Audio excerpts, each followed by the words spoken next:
Got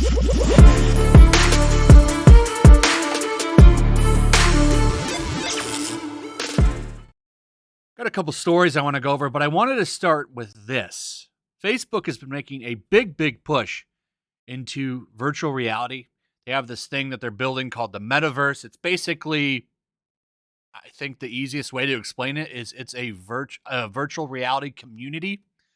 They're putting a lot of money behind it. And I think it's smart, to be honest, because I think VR technology is definitely going to be very big in the near future. I mean, it's already getting some really cool uses. Here's something that I almost gave its own video to, but it's like, well, I'll throw it in with this when I talk about this. A couple held a live online wedding ceremony in the metaverse where their avatars married at a virtual chapel in the sky. Now, this really isn't that crazy. And to be honest, I don't think it's that stupid. Let me explain to you why before I get into the funny topic. Okay, so they still had a real wedding and people still attended, but they had this virtual reality wedding for people that couldn't make it. And they actually mimicked everything they were doing. And I think they even showed the actual wedding on on a monitor above them.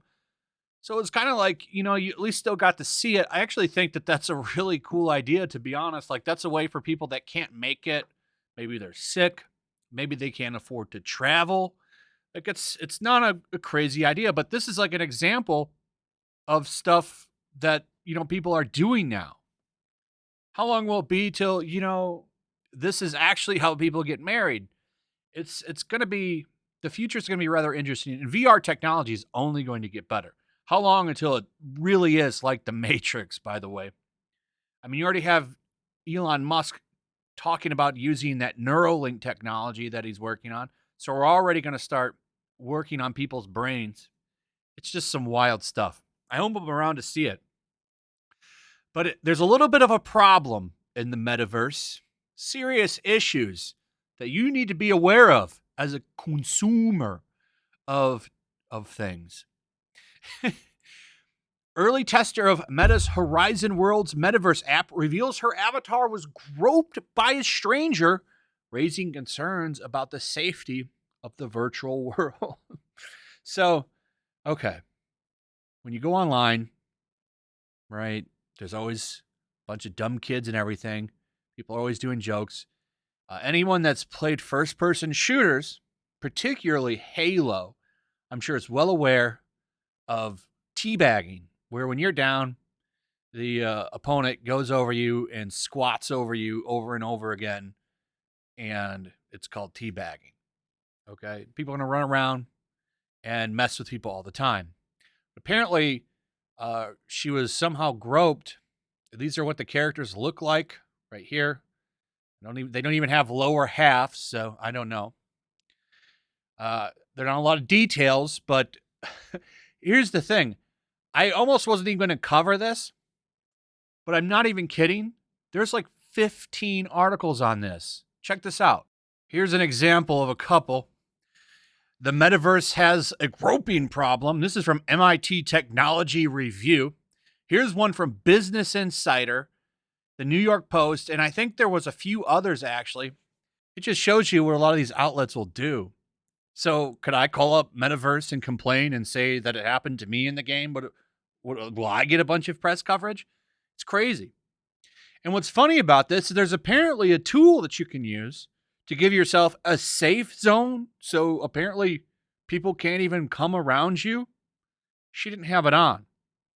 But, I mean, she's there talking about how it emotionally hurt her and stuff. It's a video game. I don't know. But they're taking this very seriously, a lot of these outlets. It's I don't know. It's just weird to me. It's an online virtual game. I want to say that there's big differences between that happening in person for real in a damn video game. I mean, for those of you that remember Call of Duty multiplayer lobbies, you know how nasty the internet can get. And this was probably just some dumb kid running around being goofy. I want to guarantee it almost, but you never know. I don't know. This I just thought was pretty goofy. Kind of like Stephen King Another goofy guy who believes that it is racist or criminal to lawyer up. Lawyering up is what members of organized cartels do, using due process as a holding action. Lose appeal, run the clock. This is how Trump and his cronies are dealing with their political afterlives. Getting a lawyer, I recommend to anybody that faces any kind of charges. Stephen King is so out of touch. He's still going on about Trump, too. What is wrong with these people in Hollywood? It's like, just at some point, just like you move on or something. I don't get it. They're so obsessed with this guy. They're never going to get over it. It's just funny. And then there was one more thing. I didn't want to make a whole video on this, and I thought this was hilarious. And I'll tell you why I'm talking about something that happened in May 2020. Somebody was on Twitter posting the actual clip of this gentleman right here, a paralyzed gentleman with cerebral palsy, who held a jewelry store up with his feet. And they were trying to play it off as this happened in California or something. I was very curious and actually looked into this because I found it quite funny. I mean, you could see the clip moving. Literally, the guy's using his toes with that gun. He's not going to get any kind of accuracy, I would imagine. And he spins around and everything. It's kind of humorous. But no, this is not something that happened in California. Here's the note he placed on the counter, obviously drawn with the gentleman's feet. I'll play the full clip tomorrow on Flashcast, but yeah, crazy world. So that's why I was talking about this. I just saw this and thought it was funny, and I couldn't believe that it was real, so I actually looked into it.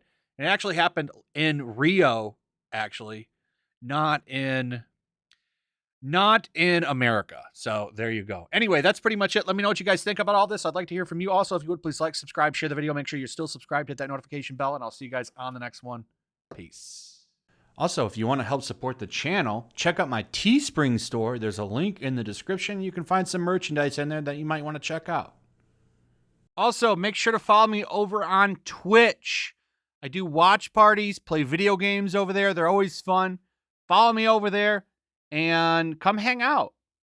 Also, make sure you subscribe to YellowFlash, my other channel. There's a link to that in the description as well. I do a lot of live streams over there that I don't do on this channel. Usually smaller and a little bit more personal. So make sure you follow me over there and sign up.